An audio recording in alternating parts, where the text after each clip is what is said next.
ఇళ్ల పట్టా తీసుకొని వచ్చిన తర్వాత తన సంతోషం హ్యాపీగా చెప్పింది. సందులో 30 మంది వెళ్తే నన్ను ఒకదాన్ని స్టేజీ మీదకి ఎక్కించారు. నాకు చాలా హ్యాపీగా ఉంది, శివన్న గారు ఇచ్చారు అని చెప్పి చక్కగా అన్ని హ్యాపీనెస్ చెప్పింది.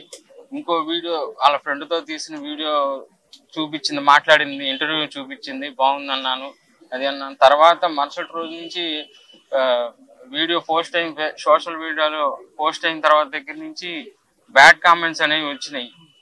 అవి మేము అంత బ్యాడ్ కామెంట్స్ వల్ల తన మానసికంగా బాగా ఇదైపోయింది.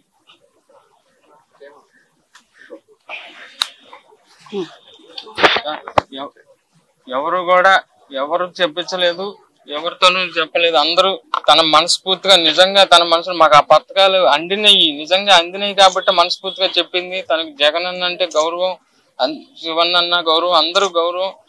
ఏ పార్టీ మేము ఆ పార్టీ మనుషులం కాదు. మాకు ఇంత హెల్ప్ చేశారు. అయినా వాళ్ళ గురించి స్వతంత్రంగా చెప్పింది. చెప్పినందుకు ఈ ట్రోల్ ఇలా చూసింది. నాకు కూడా చెప్పుకోలేనంత మెసేజ్లు చదివింది. నేను అప్పటికి 2 చూశాను.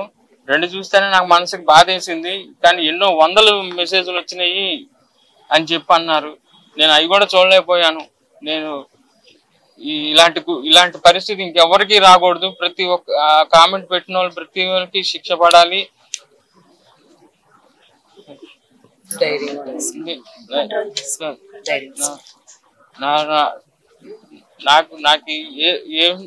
నాకు ఏ సహాయం చేయకపోయినా పర్లేదు, నా పిల్లలకి సహాయం చేయండి.